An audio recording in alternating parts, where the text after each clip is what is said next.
Oi, esse aqui é o primeiro vídeo do 24º dia do Veda edição 2019 aqui no canal. E o que temos para agora é a resenha de um conto / novela da obra de Giovanni Boccaccio, Decameron. E a novela da vez é Nastaggio degli Onesti, ou algo bem parecido para quem tenta falar italiano.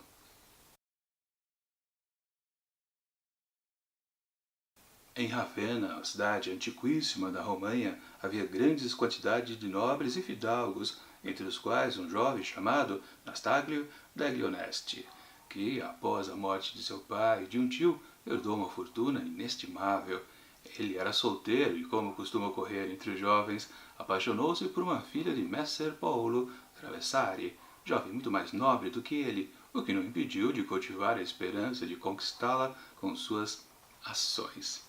Esse é um trecho ali do começo desta novela Nastaggio degli Onesti, escrito por Giovanni Boccaccio, do seu Decameron, já na nossa quinta jornada aqui nesses textos selecionados deste pequeno volume. Bom, e o que temos aqui é justamente a aventura desse jovem, que vocês perceberam, ficou rico por causa de herança. Se apaixonou por uma moçoila, só que a moçoila não deu bola para ele. Literalmente fez a desentendida.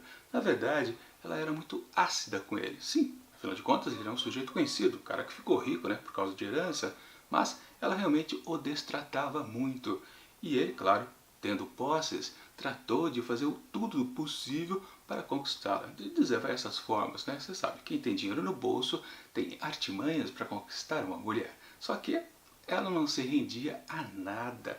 E como disse, ela o destratava muito, a ponto de que ele ficava até desesperado. Tentou esquecê-la de qualquer jeito, ficou com as ideias meio loucas na cabeça.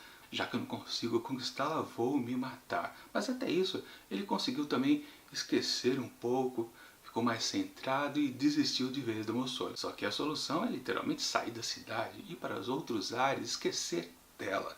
Foi o que ele fez. Foi para uma outra cidade vizinha, até um pouco distante, e lá chegando, encontrou realmente uma paz de espírito, um sossego danado.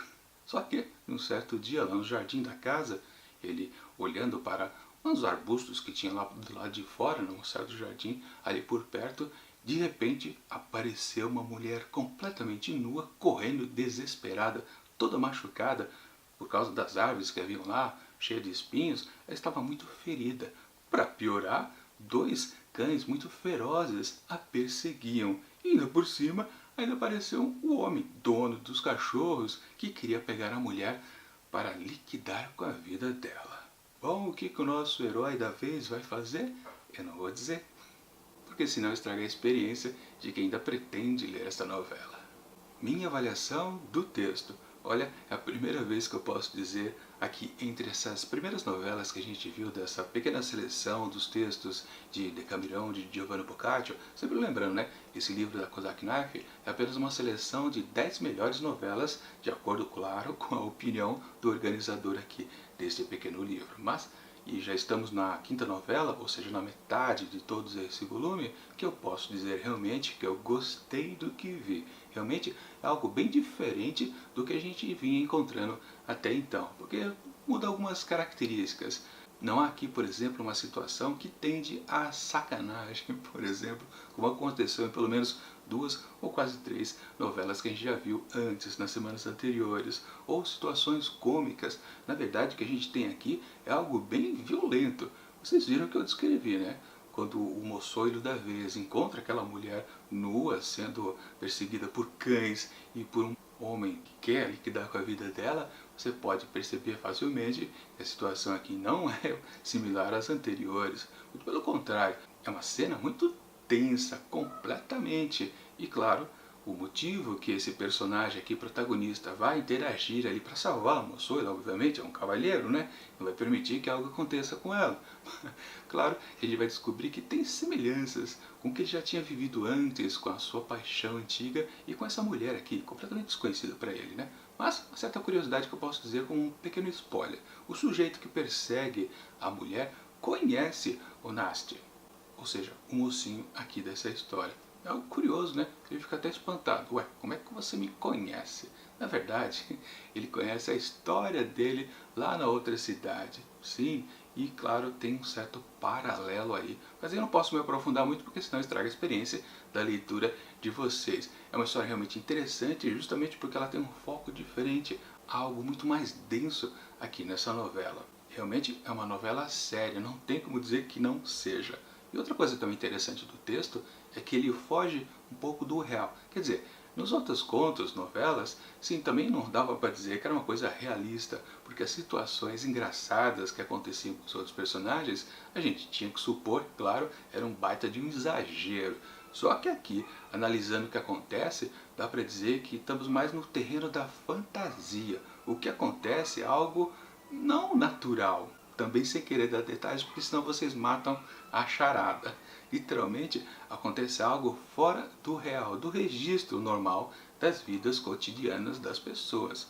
Sim, essa situação desse homem perseguindo a mulher não é exatamente natural. É uma baita de uma fantasia ali. E por isso que torna o texto muito interessante. E como eu disse, já adiantei, essa história aqui que acontece na frente do Anastácio tem a ver com o seu passado, bastante. E diante disso, muitos desdobramentos vão acontecer. Claro que a gente tem que pensar que temos uma situação aqui de violência do homem para a mulher. Mas a gente precisa lembrar que antes havia uma certa, vamos colocar entre aspas, violência da mulher que não queria aceitar o flerte do cidadão rico. Ou, em outras palavras, não queria aceitar o amor que ele pudesse dar para ela. Porque assim, havia um amor legítimo, sincero, ele realmente gostava daquela moçona bela que não deu bola para ele. Mas fazer o quê? Na verdade, né, mesmo com todo o poder que ele tinha, ele não quis forçadamente ficar com ela. Aceitou no fundo, né, que ele estava sendo rejeitado e partiu para outra. Só que quando ele foi tentar esquecer, justamente ele topou com uma cena que tem tudo a ver com o que ele viveu antes. Ou seja, esse conto aqui tem um certo ciclo, um começo, meio e fim, faz um círculo completo e volta ao que estava antes.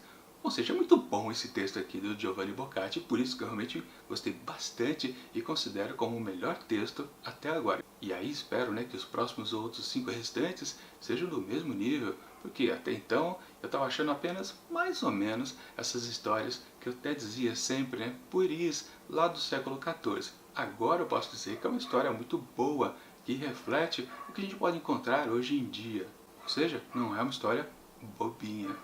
Enfim, para esta novela de Anastácio, Degli Onesti e Giovanni Boccaccio do seu Decameron, eu atribuo, aí sim, fácil, 5 asteriscos.